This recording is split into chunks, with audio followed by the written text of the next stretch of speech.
In today's video, one simple reason why you're not losing weight despite your diet and cardio and training all being in place.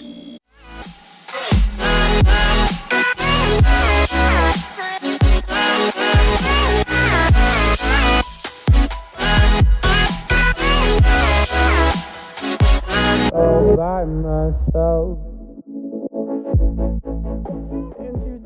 Hey guys, what's going on? This is Paul Ravella from ProPhysique.com, and actually I'm really excited about today's video because it doesn't come from my Instagram direct message. Instead, I just got off a phone call with a client of mine a short time ago, and we were discussing the process that she's going through for fat loss and why she's perhaps not reaching her goals. And so, you know, when I'm giving someone caloric changes, I'm giving somebody cardio changes, and I trust that they're making them, which I do with her, and we're not seeing progress, I have to dig a little deeper and start to look at some factors such as lifestyle. What else is going on with this person that would possibly prevent this person from losing weight? Now, before anyone out there shouts, it's calories in versus calories out. Yes, that's very correct, but what you don't understand when you say something like that is just how dynamic the human body is. The human body can change what it's doing in multiple ways with hormones, and it can actually change the calculation. So just because you think you're calories in and calories out, the math equation is not correct, okay? So you have to be able to account for that. And so lifestyle is one of those factors, and I'm actually excited because when I talked to Ellie today, I got to the root of the issue, I believe, and we're gonna find out very soon, but it's something that I commonly hear from women all the time. Not as common with men, but certainly it happens, and the issue is sleep.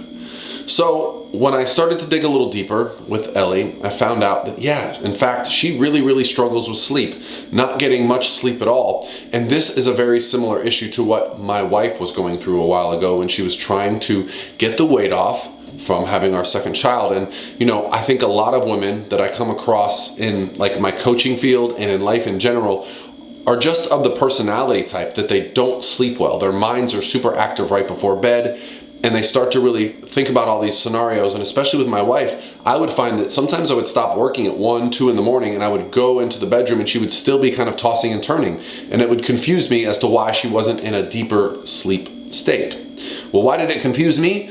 Because, you know, my dumb man brain, when I go to bed, I am out. I'm literally like a log. You cannot wake me up. You can punch me in the head and I'll be groggy. I sleep so hard at the drop of a hat that it was always weird for me to think that she wasn't sleeping through the night. And I'll tell you at the end of the video what I did to help her, because she's started dropping weight rapidly now.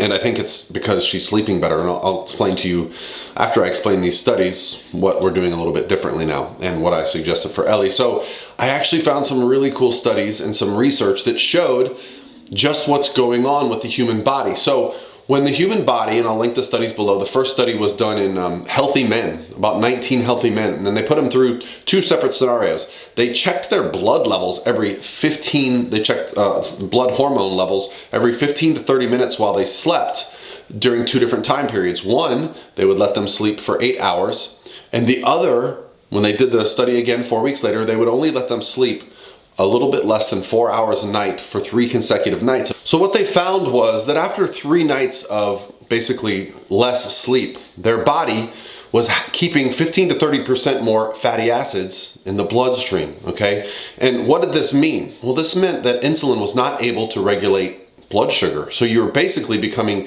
insulin sensitive just because of a shortness of sleep. And so that means that we're able to store body fat better and not lose it as easily as if we had gotten more sleep. And in the same article, I found another study that talked about just what happens to cortisol. You know, cortisol, for those that aren't familiar, is the stress hormone, and it's very closely associated with fat gain and also lack of recovery. So training progress would not be as good, likelihood of injury would be higher. So now you have compounding variables. You have someone that's potentially not able to lose as much body fat even though they're in a caloric deficit. This is where when I get to the point of saying calories in versus calories out, there's a little bit more to it than that, okay? And then I also found one more study that actually said people that were tending to be in a shortened sleep cycle would actually choose higher portion sizes. Now, for someone that works with me or someone that's tracking their calories, I would expect them to still be making the right choices. And again, I trust my clients. So it's about, for me, not necessarily that, but just in general, someone that's not really aware of what's going on, if you start having less and less sleep, well, perhaps you might start putting on body fat, and it could be these compounding variables. You're eating more, you're not able to clear as much fatty acids from your body, and then you store them. And so when we talk about someone that's having these issues, the real question comes down to, well, how do we solve them? Well, for the people in these studies, they're trying to solve a greater problem, and that's diabetes. They're trying to look at, what are the compounding variables that put a person into health risks? Well, with competitors or people looking to lose body fat, what we're trying to do is figure out how to get us safely into and out of contest shape, or safely into condition that we're happy with. And so sleep has to be perhaps a very, very important consideration. And even myself, when I get very, very lean, sleep becomes very difficult. I find that my sleep cycles are shorter. I typically need about 7.5 hours of sleep to feel good every day. But when I'm really, really lean, well below 10%, I find that I struggle to sleep 5 or 6 hours. It's just my body is awake and alert, okay? And this is probably a part of it. Again, your body kind of fights that process. But I wouldn't put Ellie into this category, my client that I spoke to. And I wouldn't put my wife in this category that I spoke to, that she shouldn't be sleeping because of how lean they are. What did I do? What intervention have I suggested to them? And before anyone asks, yes, I am sponsored by a supplement company called Core Nutritionals. I talk about them all the time.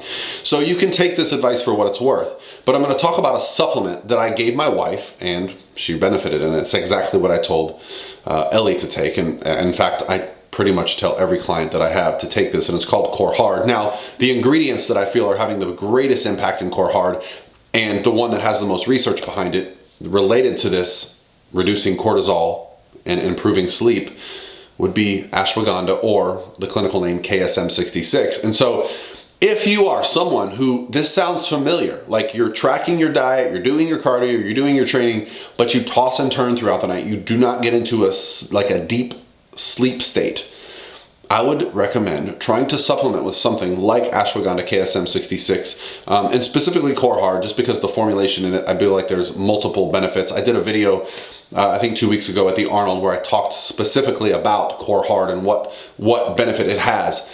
But I'll be honest, I don't care if you guys take it or don't. I'm just trying to give you guys solutions to problems. And as a coach, I'm genuinely interested in the results that my clients get, but also as a husband, my wife is taking it, and she sleeps better, she sleeps harder, she recovers more, she's in a better mood, she's just a better person when she actually gets sleep.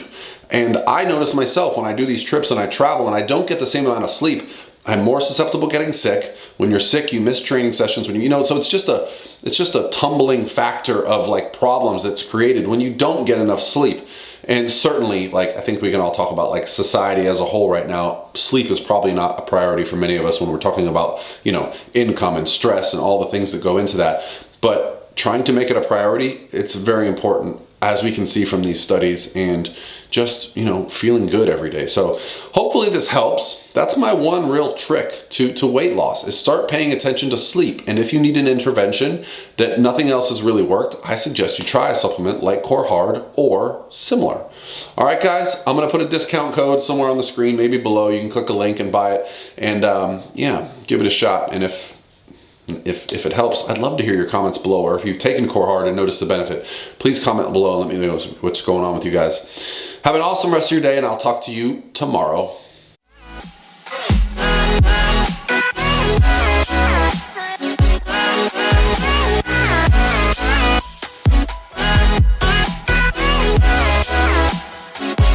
All by myself.